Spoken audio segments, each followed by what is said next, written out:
नमस्कार दोस्तों, जैसा कि आपको पता है कि दिल्ली यूनिवर्सिटी का जो एडमिशन प्रोसीजर है वो स्टार्ट हो चुका है और उसमें जो सी एस पोर्टल है यानी सी एस फेज़ 1 जो है वो स्टार्ट हो चुका है। लेकिन आपको अभी फॉर्म फिल नहीं करना है। ऐसा मैं क्यों कह रहा हूँ, इसके पीछे एक बहुत बड़ा रीज़न है जिसके बारे में कोई बात नहीं कर रहा है, लेकिन मैं आपको बताना चाहूँगा कि क्यों आपको फॉर्म फिल नहीं करना है। क्योंकि अगर अभी फॉर्म फिल कर दिया तो शायद आने वाले 3 साल आपके पूरे बर्बाद हो जाएंगे और लाइफ टाइम आपको एक रिग्रेट रहेगा। वो क्या है मैं बताता हूँ। तो देखो, दिल्ली यूनिवर्सिटी का फॉर्म जो है स्टार्ट हो चुका है, मतलब एडमिशन प्रोसेस स्टार्ट हो चुका है और उसमें जो भी फर्स्ट फेज़ है उसमें आपको फॉर्म फिल करना है। आपको बेसिक डिटेल्स देनी है और बहुत सारे बच्चों को ये कन्फ्यूजन है कि भैया प्रेफरेंस शीट ये सारी चीज़ें हर जगह चिल्ला तो रहे थे, लेकिन प्रेफरेंस शीट भरने का तो कोई ऑप्शन ही नहीं है। कहाँ पे फिल करना है, कैसे करना है, तो मैं बता दूँ मेरे दोस्त, ये अभी फेज़ 1 है। 3 फेजेस में इसका दिल्ली यूनिवर्सिटी का फेज़ 1, फेज़ 2 और फेज़ 3, 3 फेजेस में एडमिशन होता है दिल्ली यूनिवर्सिटी का। तो ये अभी बस फेज़ 1 है। फेज़ 1 में आपको बेसिक डिटेल्स देनी है, अपना नाम, पिता का नाम, माता का नाम, ये सारी चीज़ें, 10th और 12th की आपका जो भी रिज़ल्ट है, उसके बाद मार्कशीट वगैरह अपलोड करनी है, अपनी फ़ोटो, सिग्नेचर, ये सारी चीज़ें करनी है आपको। ये जो प्रेफ़रेंस शीट है ये फेज़ 2 में स्टार्ट होता है। ये फेज़ 2 जब आएगा तो आपका प्रेफ़रेंस शीट स्टार्ट होगा। तो फेज़ 1 में अभी बेसिक डिटेल्स भरनी है आपको, जो भी होती है आपकी। जैसे आपने याद करो सी का फॉर्म भरते वक्त आपने जब प्रोवाइड कराया था बेसिक डिटेल्स, वही सारी चीज़ें इसमें करनी है।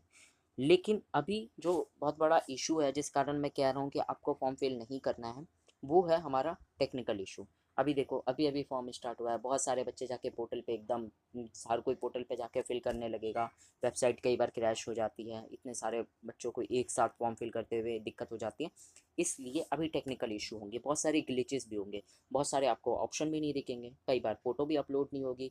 और इसी चक्कर में अगर आपने फॉर्म फिल कर दिया तो कोई इंपॉर्टेंट सेगमेंट जो है, जो फिल करना था, वो रह जाएगा और आपका अच्छे से फॉर्म फिल नहीं हो पाएगा। इसलिए दोस्तों अभी फॉर्म फिल नहीं करना है।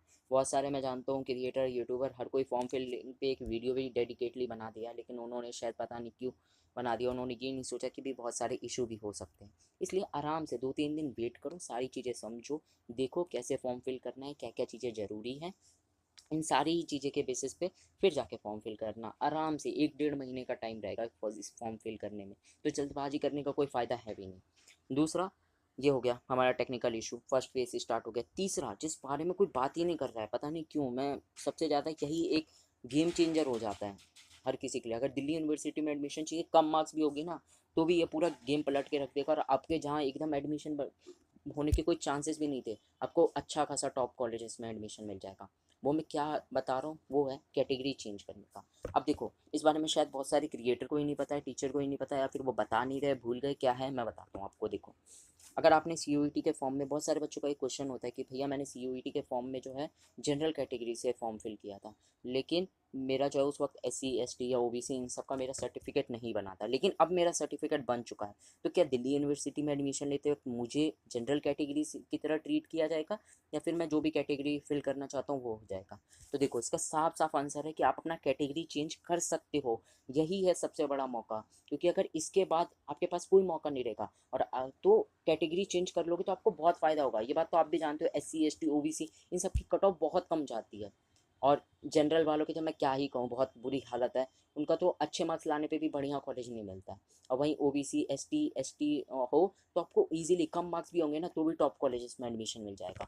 तो इसलिए अगर अपना मन पसंदीदा कोर्स करना चाहते हो और अच्छे कॉलेजेस से, तो कैटेगरी बहुत ज़्यादा मैटर करती है। ये एक हार्श ट्रुथ है, लेकिन है सच्चाई, तो यही है, कड़वा सच है ये।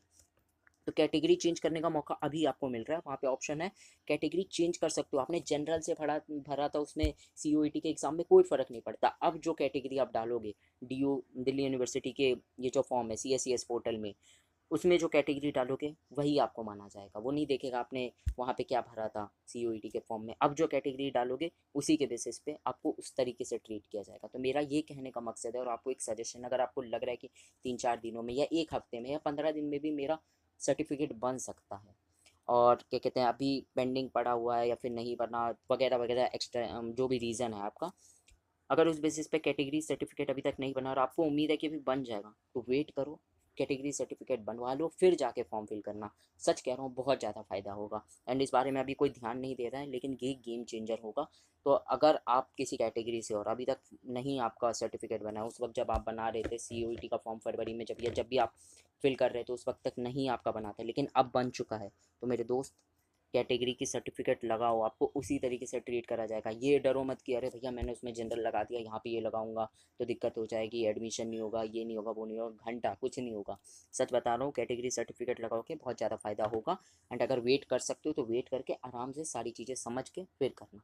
तो मेरे को बस यही सजेशन आपको देना था कि अभी ये फॉर्म CSCS पोर्टल का फेज़ 1 का फॉर्म नहीं फिल करना है। और ये जितने भी यूट्यूबर बना रहे कि how to fill CSCS phase 1 form, वो सब देख लो, पर घंटा उससे कुछ फ़र्क पड़ेगा नहीं। अभी आपको फॉर्म फिल नहीं करना है। 2 रीज़न मेनली मैंने बताया, एक आपका टेक्निकल इशू और दूसरा कैटेगरी चेंज अगर करना चाहते हो तो ये बहुत ज़्यादा इंपॉर्टेंट हो जाएगा।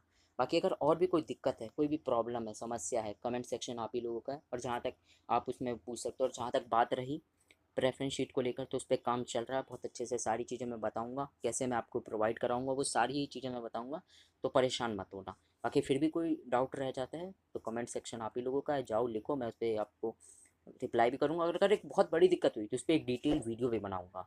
बाकी वीडियो को लाइक कर देना, बहुत मेहनत से बना रहा हूँ, सारी चीज़ें गाइड कर रहा हूँ, मुझे थोड़ी सी मोटिवेशन मिल जाएगी। और चैनल से जुड़े रहना। बाकी दोस्तों, फॉर्म कैसे फिल करना है उस पर मैं एक ऑलरेडी वीडियो बना चुका हूँ, उस वीडियो को क्लिक करके आप देख सकते हो किस तरीके से फॉर्म फिल करना है। बाकी मिलता हूँ आपसे नेक्स्ट वीडियो में।